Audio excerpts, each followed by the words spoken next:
enregistrement. Ben, bonsoir tout le monde. Yatikom Saha. Je remercie tous les participants معنا اليوم.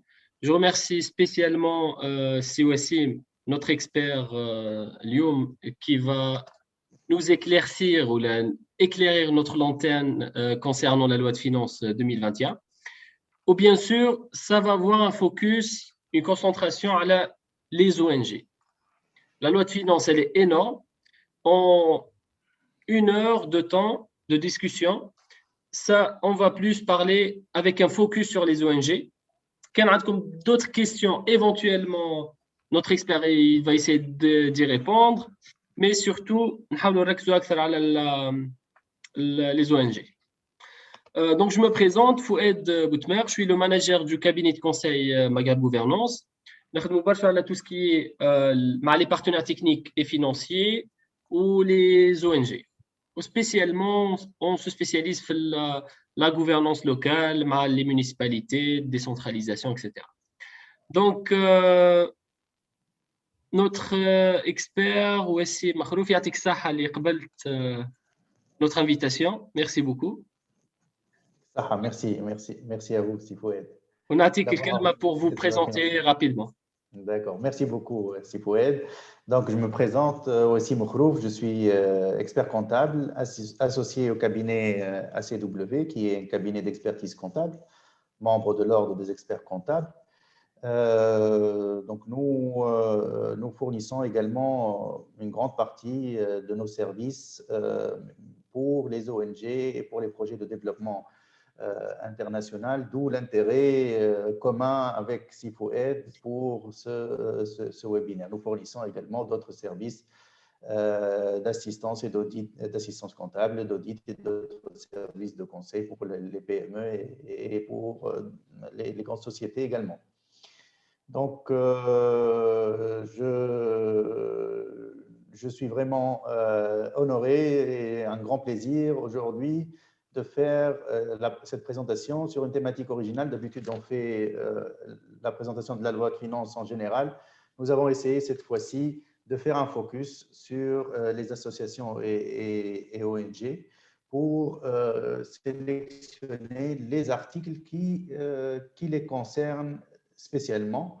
Donc, il ne s'agit pas d'une revue exhaustive de la loi de finances, il s'agit d'une revue des points les plus pertinents que nous avons jugés pertinents, en tout cas, pour cette catégorie qui devient de plus en plus, disons, importante dans le paysage économique, je dirais aussi, tunisien, puisqu'on parle de fiscalité, donc ce sont des acteurs économiques également.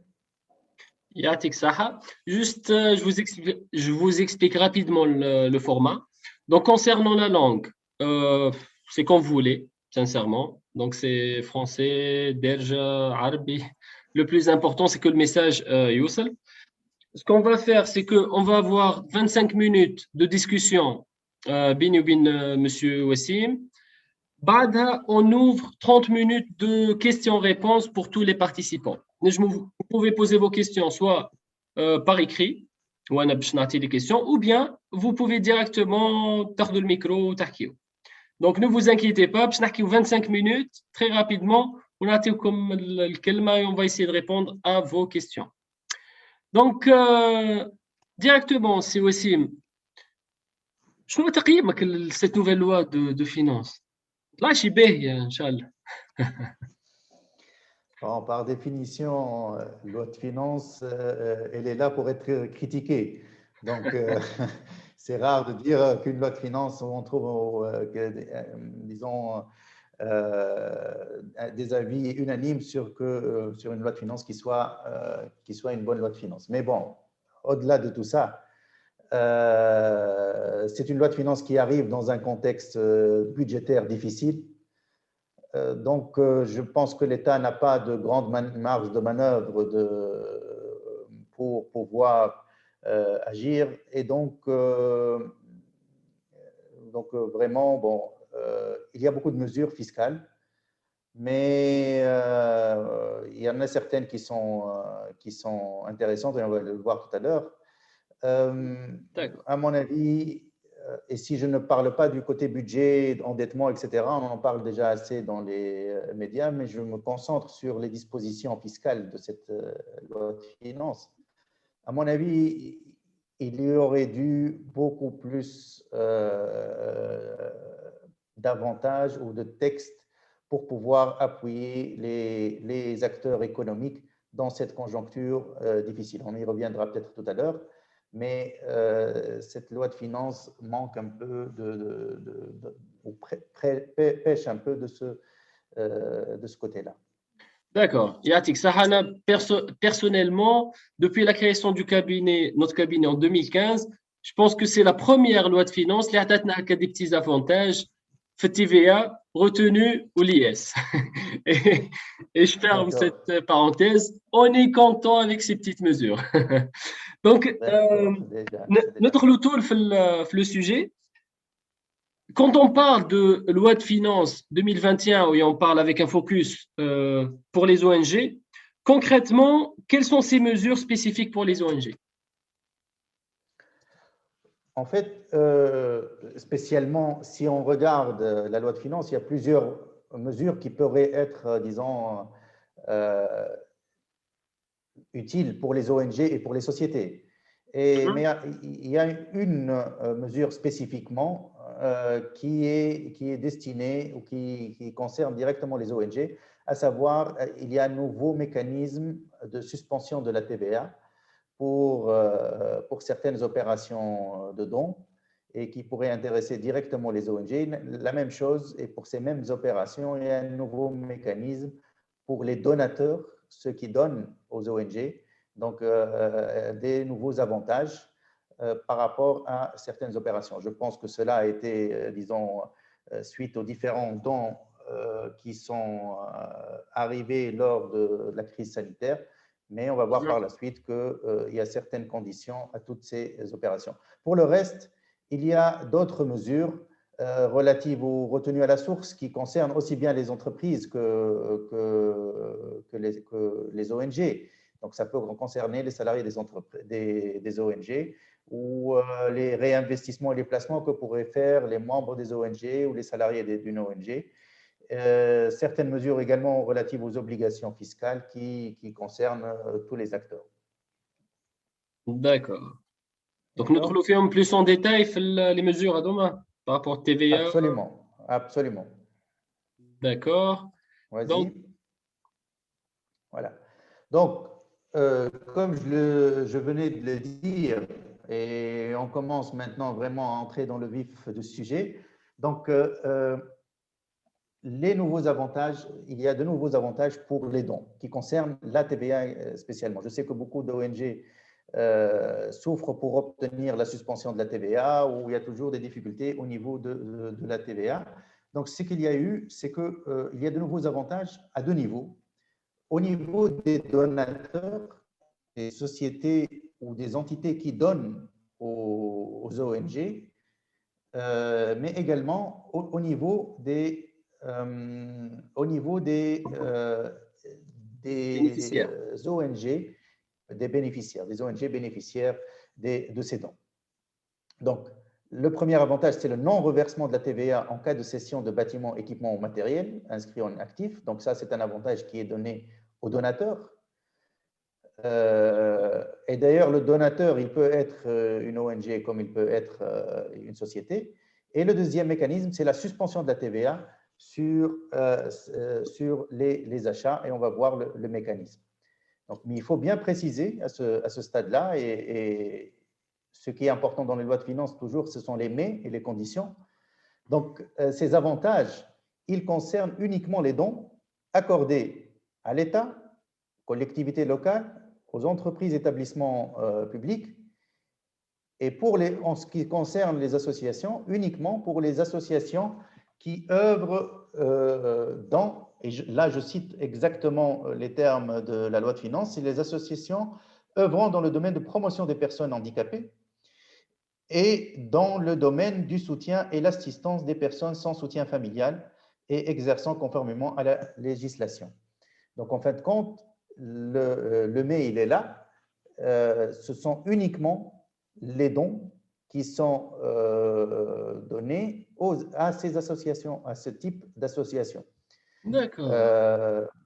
Uniquement. Donc, ces deux avantages dont je vais parler, détailler, que je vais détailler tout de suite, donc ils ne concernent que ces deux types d'associations. Donc, ça pourrait aussi, là, toujours poser des difficultés de définition de ces… Justement.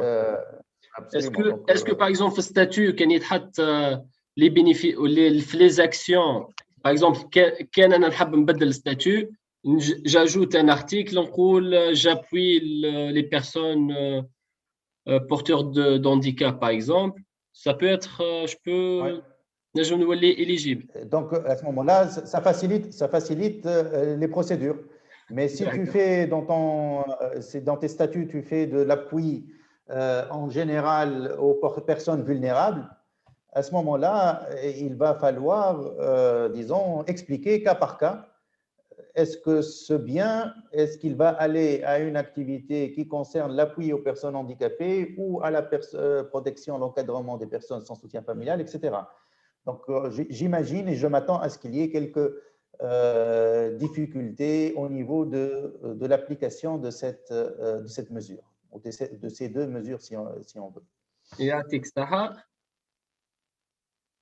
Donc, en détail, la première mesure, c'est le non-reversement de la TVA sur les dons. Concrètement, qu'est-ce que ça veut dire? J'essaie d'expliquer en tout cas le plus simplement que je puisse faire sans dénaturer la mesure. Donc, avant la loi de finances 2021, donc les dons en nature d'immobilisation, que ce soit immeuble ou équipement, qui ont été, donc la société elle a acheté ces biens, elle a déduit une TVA.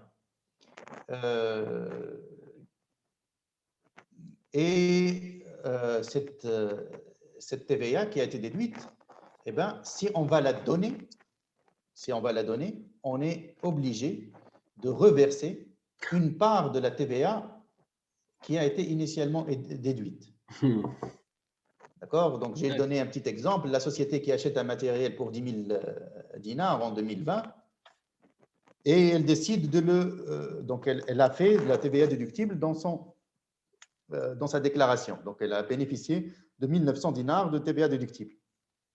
Si le lendemain, elle fait don de ce matériel à une association, elle doit reverser les 4/5 de cette TVA, soit 1 520. Donc, la société donatrice. Et encore une fois, je précise, ça peut être aussi une association donatrice. Il y a beaucoup d'associations aussi qui reçoivent ou qui ont des équipements, qui achètent des équipements, et par la suite, ils les rétrocèdent à d'autres associations. Donc, c'est la même chose. Et faites attention, même si vous bénéficiez de la suspension de la TVA sur des biens d'équipement, si vous en faites don à d'autres associations, eh bien, avant la loi de finances, vous étiez obligé de reverser cette TVA, même si vous ne l'avez pas payée au départ et qu'elle était suspendue, vous avez acheté en suspension de la TVA. D'accord, c'est subtil. Absolument, et l'administration ou les services de contrôle ne se privent pas d'utiliser cette subtilité pour faire certains contrôles. D'accord. Donc, pour la loi de finances, eh ben, ce qu'elle a apporté, c'est que pour l'entreprise donatrice, si elle va donner, elle ne sera pas obligée de payer ces 1 520 dinars. Elle ne devra pas reverser la TVA si elle cède ce matériel inscrit en actif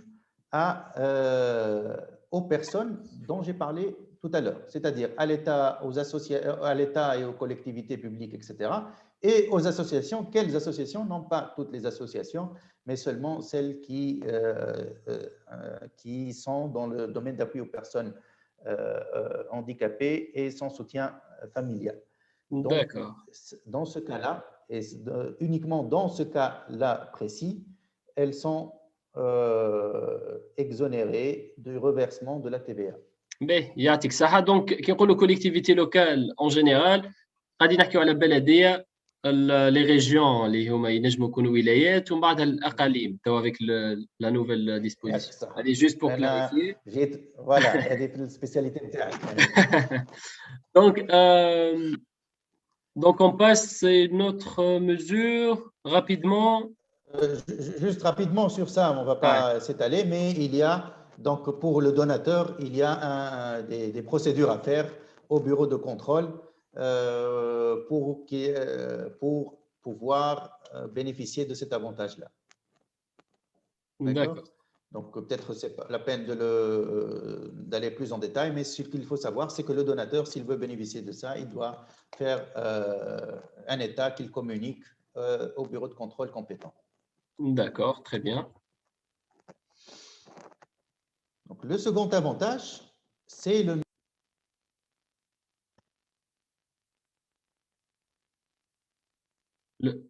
le micro est désactivé, juste je ne sais pas pourquoi. Ah.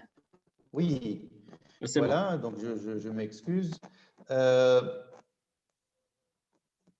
Pour ce qui concerne cet avantage, c'est le non-reversement de la TVA sur les dons.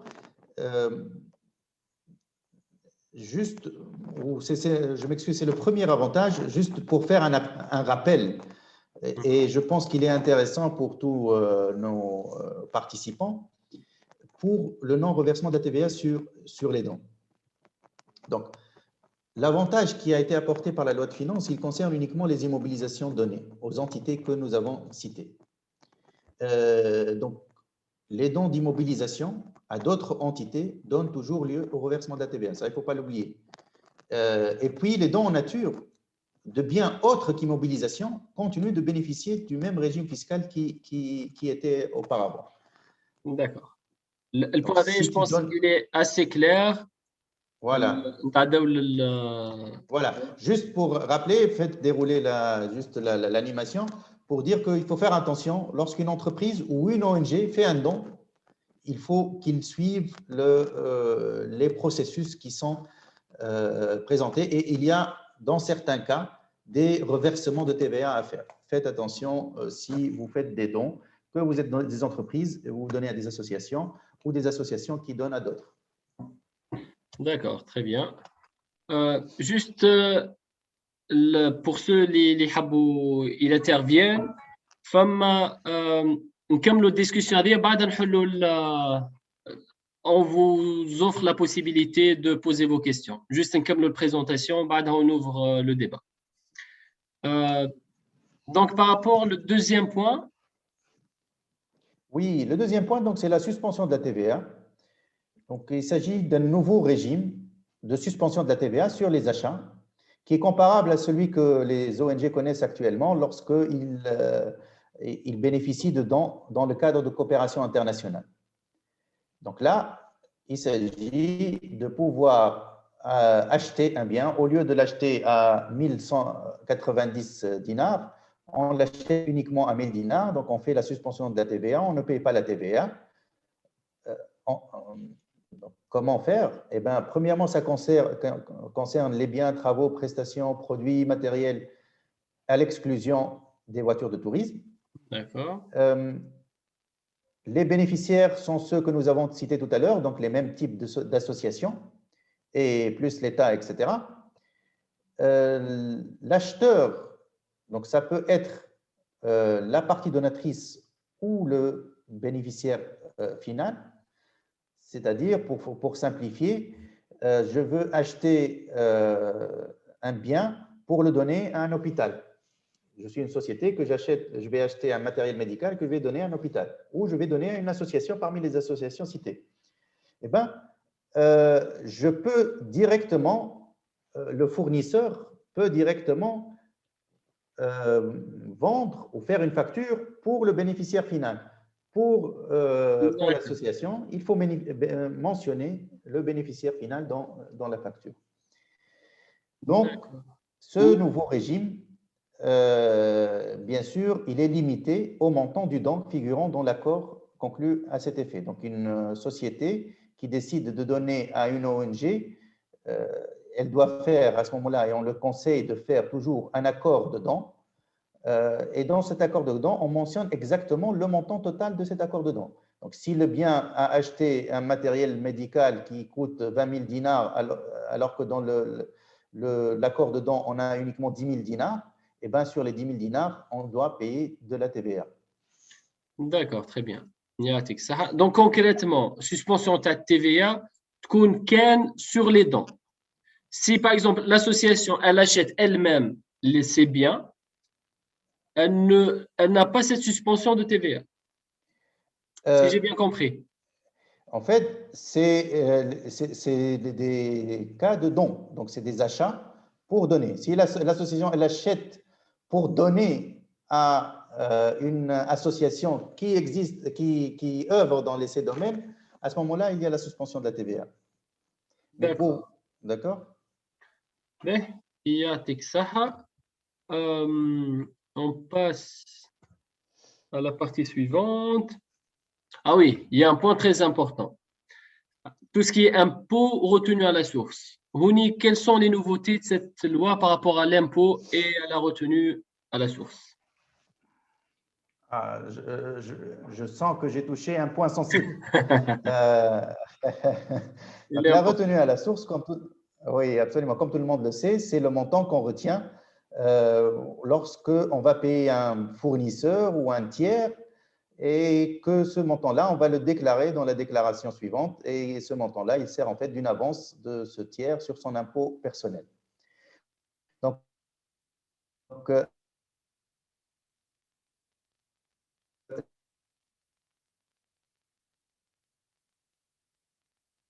la loi, ces taux de retenue, quoi dira-t-on? Eh ben, en fait, ça fait comme une conséquence suite aux baisses de taux de l'impôt sur les sociétés.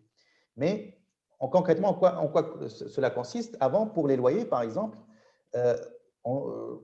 toutes les entités qui sont obligées de faire la retenue à la source, les associations principalement, eh ben, devaient retenir 15% des montants qu'elles payent pour le bailleur. Même chose pour les honoraires payés aux personnes physiques qui ne sont pas soumis au régime réel de la comptabilité. Donc, on devait payer 15%, ou plutôt retenir, je m'excuse, retenir 15% de retenue à la source. Donc, le taux de 15%, il a été remplacé par 10% de retenue. La même chose pour les honoraires qui sont servis aux personnes morales, donc aux sociétés, ou aux personnes physiques soumises au régime réel. L'ancien taux, il était de 5%. Le nouveau taux, il est devenu de 3%. Parfait. Les achats, donc ça, c'est vraiment les opérations les plus usuelles de retenue à la source. Donc, les achats qui dépassent les 1000 dinars, ou ce qu'on appelle communément les marchés, l'ancien taux était 1,5%. Le nouveau taux, il est de 1% de retenue à la source. Donc, deux remarques à ce titre. Premièrement, il faut faire attention, la réduction du taux de 1,5% ne concerne pas tous les achats supérieurs à 1000 dinars.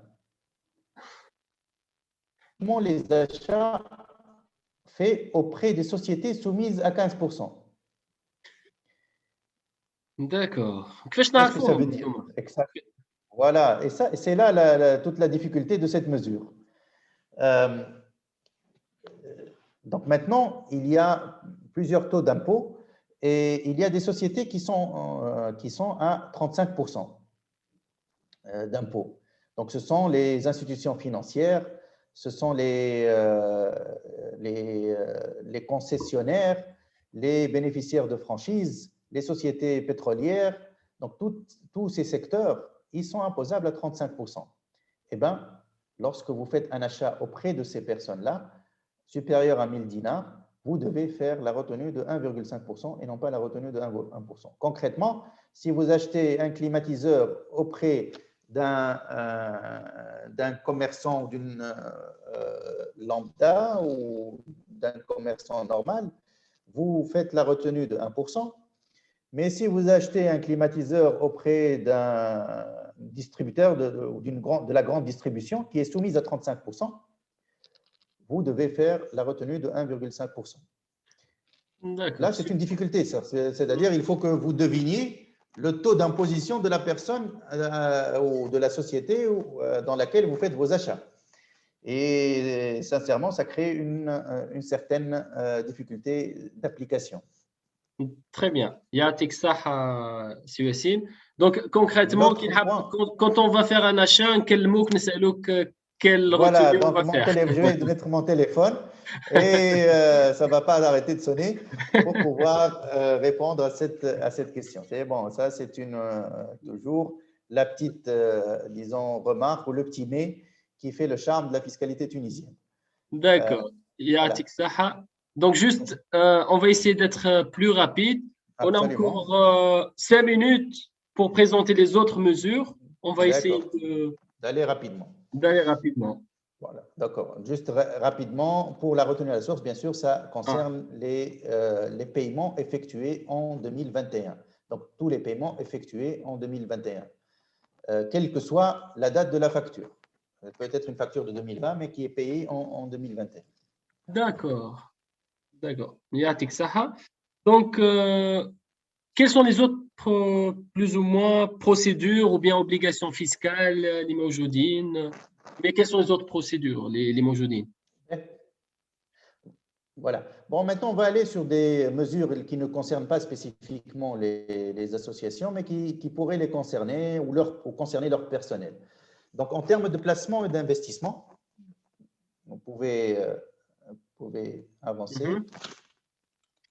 Donc, il y a eu des relèvements de seuil d'investissement en compte CEA et en assurance vie. Donc, pour les comptes CEA, tu pouvais investir jusqu'à 50 000 dinars par an, ce qui te déduisait de ton impôt annuel qui était déduit. Donc, on est passé à une limite de 100 000 dinars. Pour l'assurance vie, on pouvait investir jusqu'à 10 000 dinars en déduction de notre base imposable et cela a été également relevé à 100 000 dinars au niveau de cette année. Donc, pour ceux qui veulent investir, ils peuvent investir jusqu'à 100 000 dinars par an. Et ça leur réduira 35% d'impôt. D'accord. Donc, c'est un site l'investissement. Oui, Très bon, bien. j'espère qu'il y en a beaucoup de nos auditeurs qui pourraient investir jusqu'à 100 000 dinars par an.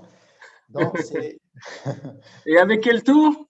hein, donc, ils peuvent investir. Le taux, le CA, ce sont des comptes en actions. Donc, c'est la valeur boursière et l'assurance vie. Donc, ce sont les taux concurrentiels de l'assurance vie. Mais ça reste très intéressant parce que tu gagnes déjà 36%, jusqu'à 36% d'impôts. Donc, ça reste toujours très intéressant pour ceux qui ont les liquidités nécessaires. Donc, D'accord, très bien. autre mesure qui concerne les personnes physiques, et je vais aller rapidement, c'est une mesure qui incite les gens à acquérir des biens d'habitation. Donc, il ne s'agit pas d'acquérir des terrains ni de faire la rénovation de maisons, mais il s'agit d'acquérir des biens d'habitation par un crédit bancaire ou par un contrat Morabha et que ces biens sont dans la limite de 300 000 dinars et que l'acquisition soit réalisée entre 2021 et 2022. Si on remplit ces conditions, on peut déduire 200 dinars sur l'IRPP dû par les personnes physiques depuis le mois d'acquisition jusqu'à donc le 31 décembre 2022. Donc, c'est une déduction mensuelle sur les retenues ou déduction qui est faite au niveau de la déclaration annuelle en fin d'année. D'accord. Cette réduction qui fait cet tahsab, ou bien plutôt, est-ce que fait un pourcentage ou bien un montant Non, fixe? c'est un montant de 200 dinars. 200 dinars. Voilà. D'accord. D'accord. Donc, c'est. Et on avec le taux élevé, les prêts Voilà. bancaires, ça peut Absolument. balancer un peu les choses. Absolument. Mais, OK. Donc, on avance pour cette mesure. Donc, c'est une deuxième mesure pour encourager l'achat des biens en plus de celle qui existe actuellement sur les biens inférieurs à 200 000 dinars.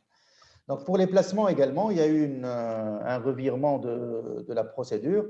Et donc, maintenant, tous les placements en compte à terme, c'est-à-dire les placements bloqués, si disons, utilise un langage courant, donc les comptes bloqués, maintenant, au lieu du 35% qui existait depuis juin ou mai 2020. Donc maintenant, c'est un taux unique, c'est 20%, quel que soit le statut du bénéficiaire, et libératoire, c'est-à-dire un taux définitif de 20%. Donc les placements en compte, ils sont en compte à terme, c'est-à-dire tu places en compte bloqué, ils sont imposables à 20%. Donc ce qui est très intéressant parce que l'imposition personnelle des personnes physiques, en tout cas déjà, elle peut aller jusqu'à 36%. Donc ça reste avantageux pour ceux qui veulent placer dans ce type de véhicule financier. D'accord. B. OK, on continue rapidement. Procédure et obligations fiscales.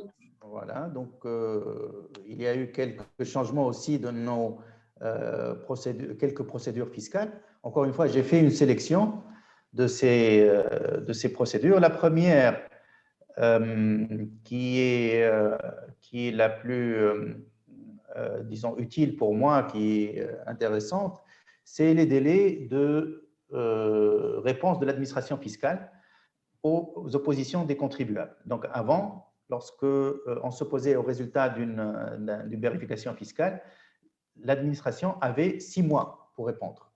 À partir de 2021, elle n'aura que 90 jours pour vous répondre, ce qui est une bonne chose pour le contribuable. D'accord. Pour la taxe de la circulation, on est plein dedans, la vignette, la fameuse vignette. Donc, on a tous entendu ça au niveau de la presse. La vignette, maintenant, elle est reliée au paiement de la dernière déclaration d'impôt et d'IS exigible. Donc, la taxe de circulation, ou la vignette, elle devrait, donc en ce moment-là, si vous allez faire la vignette, on va vérifier si vous avez payé votre déclaration d'impôt. Bon, je rassure beaucoup d'entre vous qui n'ont pas fait cette... Elle n'est pas appliquée apparemment. أنا اليوم خلصت la vignette نتاع voiture pour une société, ما سألونيش جملة, il n'y avait rien. Ben, est-ce que la société, elle a payé ses impôts l'année dernière? 2019, oui. Donc c'est bon. Donc automatique, c'est une procédure automatique, on ne nécessite rien, c'est eux qui consultent sur le système.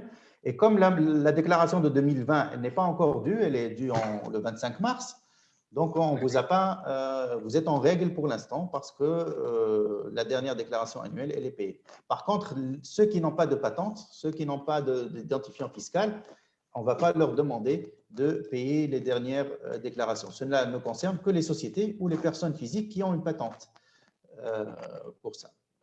D'accord. Si tu travailles au noir, tu peux payer ta vignette tranquillement. D'accord. Juste pour rappel, les عندهم كرهبة شارينها على une société. اليوم, c'est le dernier jour pour payer la vignette. Donc, absolument. Il faut accélérer. Disons, c'était le dernier jour. Ça y est, il ne peut plus le faire. Voilà, il faut aller à pied lundi pour payer. Donc, le dernier point par rapport au paiement électronique. Bon, le paiement électronique, donc il y a maintenant la prise en charge par l'État des frais de paiement effectués par TPE ou en ligne pour le paiement de certains impôts et taxes. Ça, c'est pour encourager le paiement électronique. Juste pour les associations, encore une fois, il y a j'ai dit que les associations ne sont pas tenues concernées par cette mesure, mais il y a un flou parce que la loi, elle a dit que les associations, elles sont incluses, mais de l'autre côté, les associations ne sont pas tenues de déposer une déclaration annuelle d'impôt. Donc, il y a une difficulté à ce stade-là. Et juste pour finir rapidement, autre mesure avec un petit focus sur les mesures spécifiques par rapport au contexte du Covid-19. Voilà, donc vous voyez, malheureusement… Juste avant de vous donner la parole, Yajma, ne vous inquiétez pas, juste on termine, on a comme la parole. Fadl Siwassim. Merci. Donc, il y a malheureusement, transats vides de touristes. Ça, c'est un peu, ça illustre les difficultés du secteur de tourisme. Bon, donc rapidement, les autres mesures que j'ai sélectionnées, encore une fois, ce n'est pas une sélection exhaustive, mais j'ai pris les mesures les plus emblématiques. Donc, la première, c'est la réduction ou l'unification de taux de l'impôt sur les sociétés. Donc maintenant, les sociétés, elles payent un impôt unique de 15%. C'est sur les revenus ou les bénéfices de 2021 et suivant. 2020, il reste selon les règles actuelles. D'accord. Je ne sais pas si vous pouvez faire le slide suivant, oui. Bien sûr. Je suis encore en train de voir. Voilà. Donc, quelle que soit la destination, locale ou export, donc le bénéfice des sociétés, il est à 15%. Certaines sociétés restent à 10%, comme l'agriculture et la pêche. Et d'autres, j'en ai parlé tout à l'heure, ils sont encore à 35%, comme les banques, les opérateurs télécoms, les franchises, les concessionnaires, les grandes surfaces. Donc là, ceux-là, ils restent à 35%, mais l'écrasante majorité des sociétés, elles vont être à 15%, ce qui est également à comparer avec les personnes physiques qui sont imposables jusqu'à 36% de leurs revenus. Donc, à ce moment-là, maintenant, l'exercice en société, si on calcule un calcul rapide, on a 15% d'impôt, plus 10% de retenue à la source sur dividende.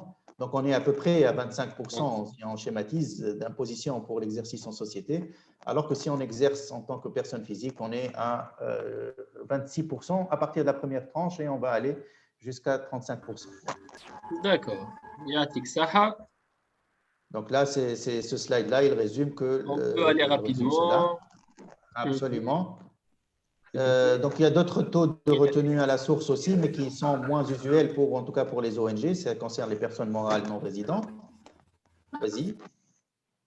D'accord. Donc, pour les entreprises lésées par la COVID-19, c'est là où je voudrais un peu, disons, parler, ou faire le lien avec votre… Non, vous revenez à slide précédent. Donc, pour les entreprises lésées par la COVID-19, donc, il y a eu des avantages comme le report de certains acomptes provisionnels, comme la possibilité de reporter le paiement de la déclaration annuelle 2020, comme la prolongation de certains délais bancaires.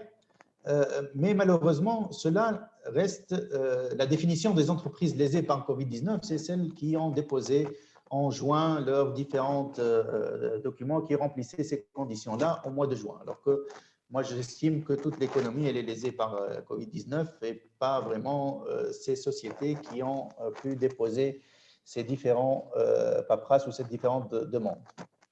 Exactement. Donc, même chose pour les sociétés touristiques. Donc, elles ont été, elles seules, considérées comme lésées d'office par la COVID-19 et on leur a donné à peu près les mêmes avantages que ceux donnés par ces sociétés-là. Et donc, les sociétés touristiques, nonobstant qu'elles aient obtenu le label, entre guillemets, si j'ose dire, lésées par COVID-19 ou pas, elles bénéficient de ces avantages de report d'acompte et de déclaration. D'accord. Yatik Saha. Je pense on arrive, dernier point, c'est Absolument.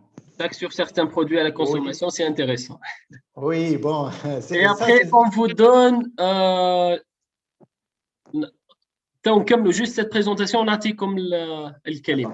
Bon, je vais pas m'étaler beaucoup sur ça, mais bon, vous voyez, c'est un peu sur la boutade, mais donc pour ceux qui aiment les alcools, eh ben, ils vont devoir payer plus. Par contre, que ceux qui fument le massel vont bénéficier de baisse. Bon, c'est pas exactement ça. En fait, c'est des avantages qui sont donnés pour encourager, pour le massel, par exemple, c'est pour un peu contourner la contrebande. Et pour la bière et le vin, donc ça, c'est des biens qui sont toujours consommés, donc on les taxe encore plus. Donc ça, c'est vraiment des changements dans certains produits de consommation. Il y a eu aussi des mesures pour les paris et jeux de hasard sur Internet qui n'étaient pas imposés avant, faute de cadre juridique. Il y a une nouvelle taxe sur le sucre. Il y a quelques changements dans la TVA de l'ADSL, mais ça ne concerne pas le grand public, ça concerne les fournisseurs de services Internet. Et pour les médicaments, eh ben, ils ont été exonérés en gros et en détail de la TVA. D'accord. Yatik Saha, merci beaucoup, Siousim, pour cette belle présentation. نعرف qu'il y a beaucoup d'autres choses à dire, mais c'est déjà excellent. On a fait un peu le tour de cette nouvelle loi de finances. Donc, ce qu'on va faire, c'est on va ouvrir les questions-réponses à nos participants. Donc, on a comme deux possibilités. Soit vous intervenez directement par micro. اما نحاولوا نكونوا très rapide puisque ما نقعدوش حتى ل 20h باش نخليو سي وسيم يروح من البيرو دونك افيك الكوفر فو يلزم نخليو له وقيت باش يروح دونك vous pouvez poser vos questions soit les rédiger ou quand vous voulez donc première question كتبت من عند مدام سماح قالت لنا le code de la TVA article 13 bis régime suspensif dans le cadre de dons a été abrogé par la loi de finances 2020 en ce qui concerne les voitures touristiques. Donc, depuis janvier 2020, on ne pouvait plus faire don de voitures. Ce n'est pas propre à la loi de finances. Qu'est-ce qui a changé concrètement? Je n'ai pas bien compris. Par rapport aux voitures touristiques. Est-ce que ça a un changement ou l'élève? Par rapport aux voitures touristiques, donc, je veux dire que l'avantage, le nouvel avantage, les anciens textes n'ont pas changé. Ce qui a été fait, c'est que nous avons ajouté un nouveau régime de suspension de la TVA bien spécifique qui concerne les dons, parce que le régime qui existait avant, c'était le don de coopération internationale. Ça n'a pas été modifié. Ce qui a été modifié, c'est qu'on a ajouté un nouveau régime de suspension qui concerne uniquement les dons l'État, collectivité locale, etc., mais également les associations qui œuvrent dans le domaine de la promotion des handicapés et les personnes sans soutien familial. Donc, c'est ce régime nouveau qui exclut de ses avantages les voitures de tourisme. Donc, et ce régime nouveau ne concerne, c'est-à-dire ne dépend pas de la coopération internationale. Parce qu'actuellement, les ONG, elles travaillent, ou le seul, disons, possibilité pour elles de faire une suspension de la TVA, cela concerne les achats dans le cadre de coopération internationale. Donc là, on parle d'un nouveau régime, qu'il soit dans la coopération internationale ou pas, bien spécifique. Yatik Saha. Deuxième question, c'est par rapport à des accès sur les organisations déjà exonérées, qui par exemple les organisations onusiennes, ils ne sont pas éligibles à la TVA. Donc, la question qu'elle se pose aussi, Madame Samah, c'est, elle dit que ces organisations, les déjà ont un privilège fiscal, est-ce qu'ils peuvent faire don d'équipements qu'ils ont achetés hors TVA, en utilisant leur privilège? Est-ce que c'est possible? Comment? Les organisations qui mêlent les Nations Unies, par exemple. Oui. Les ont déjà un privilège de TVA ou mais ils ne TVA. Ils sont toujours hors taxe. Est-ce qu'ils peuvent utiliser ce privilège ou y a-t-il don? Par exemple, il a en hors taxe ou il la donne en tant que don? Bon, les organisations internationales, elles sont généralement des accords spécifiques ou propres à elles. Donc la même chose, il y a toujours un formalisme lorsqu'on fait des dons. Si on fait des dons à des associations, donc on peut bénéficier toujours de cette exonération en respectant le formalisme que je n'ai pas pu développer tout à l'heure, mais que j'ai présenté au niveau de mon document. Donc, encore une fois, tout ce qui a été prévu au niveau de cette loi de finances, c'est un nouveau régime. Donc, ce n'est pas un changement pour une catégorie bien spécifique, c'est les dons aux ONG œuvrant dans le secteur si on ose dire, dans la promotion des handicapés et l'appui aux personnes sans soutien. C'est tout. C'est un nouveau mécanisme. Donc, monsieur ou madame Kilani, il pose la question, est-ce que l'application de l'exonération des médicaments, elle s'applique depuis quelle date? 1er janvier. 1er janvier 2021. 2021, absolument. D'accord. Si j'ai bien compris, date de paiement et non de facture. Qui m'a la retenue. Bon, c'est compliqué pour les médicaments, réellement, la TVA n'a jamais été appliquée sur les médicaments. Ça, elle a été prévue depuis 2016, je pense, mais ça n'a jamais été appliqué pour plusieurs difficultés pratiques.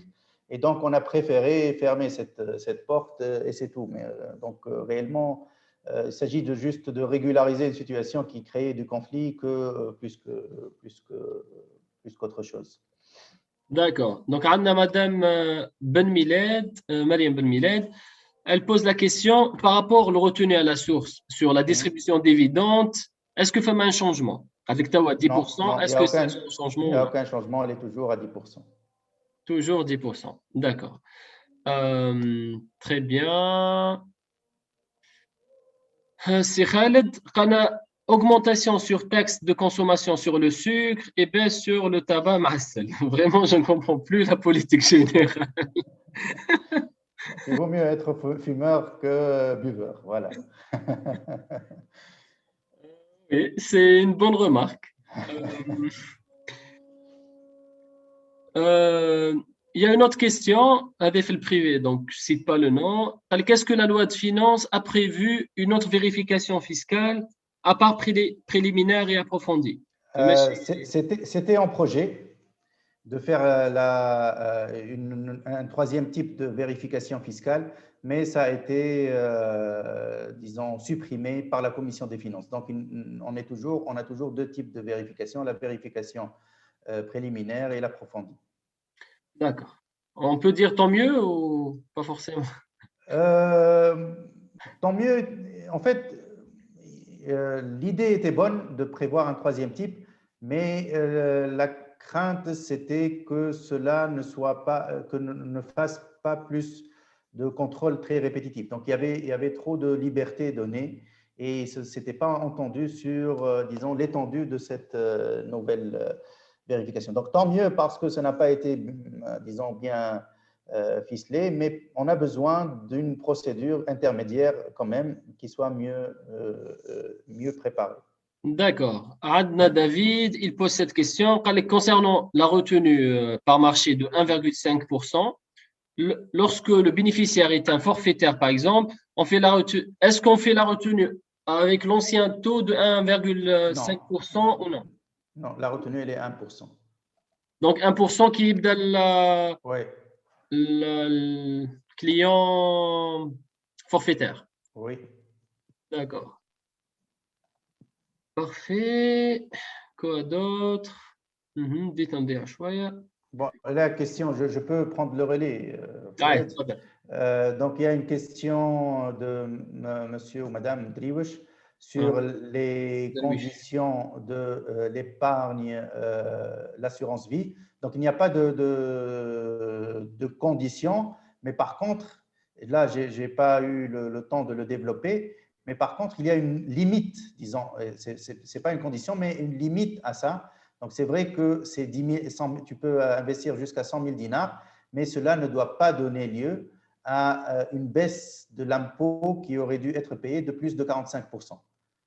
Je ne sais pas si c'est clair, mais disons que voilà, tu peux investir de 100 000 dinars, mais il ne faut pas que cela fasse un impôt qui serait inférieur à 45% que ce que tu aurais dû payer au départ. D'accord. Donc, il y a un minimum à ça. Voilà. Adna Sene qui pose la question par rapport au TVA. Est-ce qu'elle est appliquée pour les particuliers ou seulement une baisse? Est-ce que fait une exonération TVA? La baisse ne concerne pas le grand public. C'est une baisse qui concernera les fournisseurs de services Internet parce qu'il y avait une distorsion entre les taux de TVA entre les fournisseurs et les opérateurs télécoms. Donc, vraiment, ce n'est pas une baisse qui va concerner le grand public. Normalement, il y a les tarifs. J'aimerais bien, tout le monde aimerait bien ça. Ce n'est pas à l'ordre du jour. D'accord, Yatik Saha. La dernière question. En ce qui concerne la retenue à la source de 20% sur les revenus des capitaux mobiliers, désormais une retenue à la source définitive et non susceptible de restituer. Merci de nous expliquer. Est-ce que D'accord? فهمت la question? Bon, maintenant, ce qui est prévu, c'est que c'est une retenue de 20% sur tous les revenus de capitaux mobiliers. Donc, qu'est-ce que ça veut dire? C'est un nouveau concept, le terme qui est utilisé par la loi définitive et non susceptible de restitution. C'est un terme qui a été ajouté par la loi, qui est nouveau aussi. Donc, c'est-à-dire que ces placements, ils sont, ils n'entrent pas, si vous êtes personne physique par exemple, ils n'entrent pas dans votre assiette imposable globale. Donc, ils sont imposés à part. La retenue à la source, elle est de 20%, elle est considérée définitive et finale. Donc, tu ne peux pas, si tu as par la suite un impôt global inférieur, demander à ce qu'on t'en rembourse ces 20%. Et si ton impôt global il est supérieur à ces 20%, tu ne peux pas, tu ne vas pas ajouter. Donc, vraiment, pour ces placements, c'est un impôt, disons, comme l'appelait, unique et non restituable. واضح السي وسيم. Donc encore 5 minutes ومن بعدها on va vous libérer. نعرف qu'il faut y aller. Donc encore 5 minutes, il y a encore quelques questions. Donc voilà, donc c'est vraiment tous les retenues à la source pour tous les revenus de capitaux mobiliers, bien sûr, à l'exception de tout ce qui est placement en devise, on dit NAP convertible. Mais tout ça, c'est 20% définitive, non susceptible de restitution, c'est le terme. D'accord, on a une question pertinente من عند أمير. قال لك عندك شي فكرة على les entreprises qui ne payent pas leur impôt. فماشي une étude اتعملت sur ça. Wallahi, il y a une étude. Il y a des chiffres qui sont donnés par le ministère des Finances souvent, mais sincèrement, je ne veux pas m'avancer sur un pourcentage. Déjà, le terme ne paye pas l'impôt, déjà, il faut le définir. Est-ce qu'elle ne fait pas de déclaration? Est-ce qu'elle déclare néant alors qu'elle gagne des bénéfices? Donc, le terme lui-même, mais ce qui est sûr, c'est qu'il y a beaucoup d'entreprises qui sont en défaut de déclaration. Surtout annuel, et c'est ce qui a, disons, poussé à faire cette mesure de vignette qui est couplée au paiement des déclarations annuelles. D'accord. Pour pouvoir contrôler, on fait un contrôle, disons, a priori. Parfait. Donc, on a une autre question de Mme Fetten Ben Ayed. Quels sont les privilèges fiscaux pour l'importation d'une voiture aménagée pour les personnes handicapées ou en situation de handicap? Oui, bon, il n'y a rien de nouveau par rapport à ça. Je pense qu'il y a une exonération de droits de consommation et de TVA pour ces importations-là, si je ne m'abuse. Mais je ne veux pas dire, disons, quelque chose qui n'est pas correct. Je sais qu'il y a des avantages pour ça, mais ça n'a pas, il n'y a rien qui est changé par rapport à la loi de finances. Parfait. Il y a une bonne question de Mme Tounsi Samer. Donc, elle dit les personnes physiques baissent la retenue. Oui, la baisse de la retenue, elle concerne tout le monde. Et elle a bien raison de poser la question parce que, en fait, les retenues à la source, normalement, elles ont baissé parce que le taux de l'impôt sur les sociétés, il a baissé. Donc, c'est pour ça qu'on a décidé de baisser la retenue à la source. Donc, les sociétés payaient avant 25%, alors que maintenant c'est 15%. Donc, je te réduis la retenue à la source pour ne pas avoir un report important d'impôt. Eh bien, on a baissé le taux de retenue à la source pour tout le monde, que pour les paiements pour les personnes physiques ou pour les personnes morales. Donc, en fin de compte, les personnes morales auront plus de paiements, mais par la suite, en fin d'année, lorsqu'ils vont régulariser leur situation, faire leur déclaration annuelle, ils devront faire le complément. D'accord. Et pour les cabinets de conseil, à combien s'élève la retenue à la source, monsieur? Les cabinets de conseil, donc c'est la même chose en fait compte. C'est les cabinets de conseil, s'ils sont sous forme de société, ils sont à 5%, comme toutes les sociétés qui facturent des honoraires. Et s'ils sont au cabinet de conseil sous forme de personnes physiques, donc à ce moment-là, Cela dépend. Est-ce que c'est le régime réel? C'est 5%. Je m'excuse. Donc, la baisse, c'est 5% à 3%. Maintenant, moi aussi, je ne m'y fais pas encore, c'est nos poteaux. Donc, c'est 3%. Et si elles sont personnes, disons, physiques, au régime réel, c'est 3%. Et si elles sont personnes physiques, régime forfait d'assiette, à ce moment-là, c'est le taux de 10%. D'accord.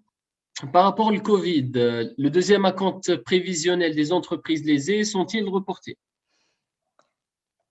Il faut que vous soyez dans la liste des entreprises lésées par la Covid. C'est-à-dire, il faut avoir été enregistré dans la fameuse plateforme du ministère des Finances et avoir obtenu l'accord pour être considéré comme entreprise lésée par Covid-19.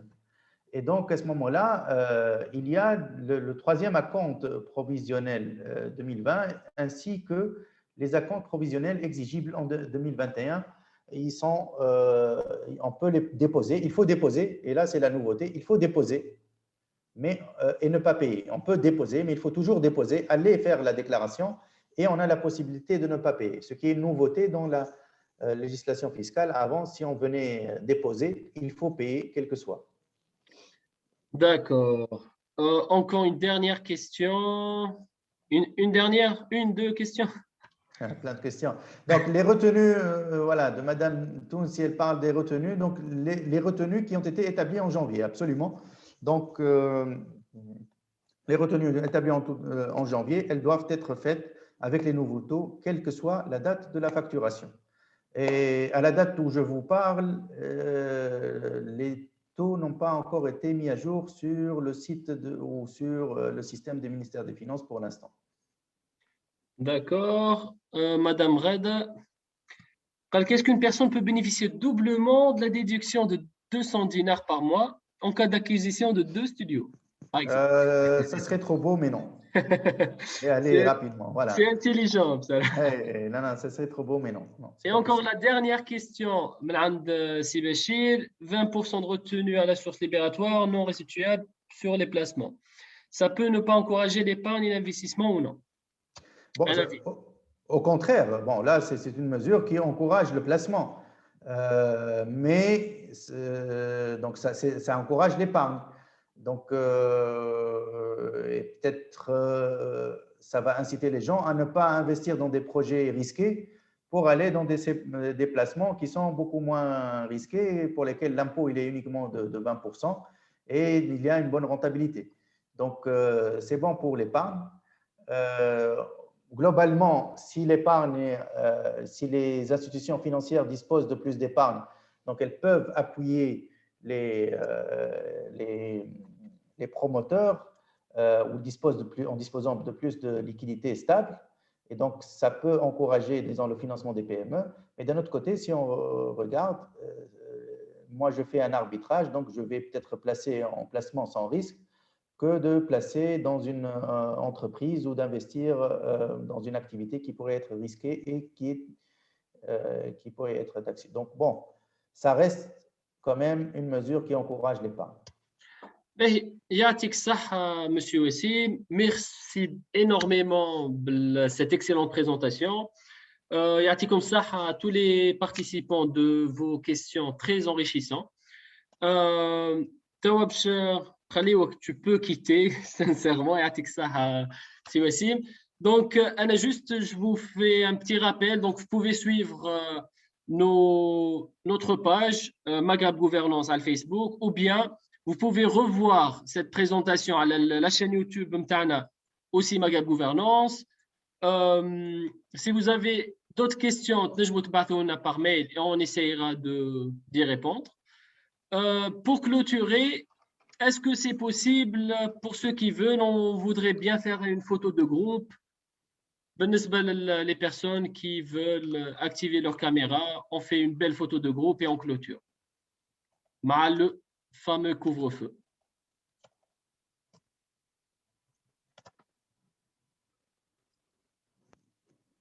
Je voudrais quand même préciser, Brabi, pour ne pas juste pour les retenues pour les personnes forfaitaires physiques, Donc, à ce moment-là, ça reste 1,5%. D'accord, très bien. Oui, je clarifie. Je viens de… Parfait, J'espère que celui qui parfait. a posé la question ne nous a pas quittés. Excellent. Yatik Saha Wassim. Donc, ceux qui veulent prendre une photo de groupe, vous pouvez activer vos caméras pour prendre la photo de groupe. Rapidos. Donc, ça va. Yatik Saha Siwassim, merci beaucoup. Merci à tous. Espérons d'autres collaborations plus fructueuses et à très vite. Merci à tous, merci à tout le monde et à très bientôt. Comme ça. Slama. Merci.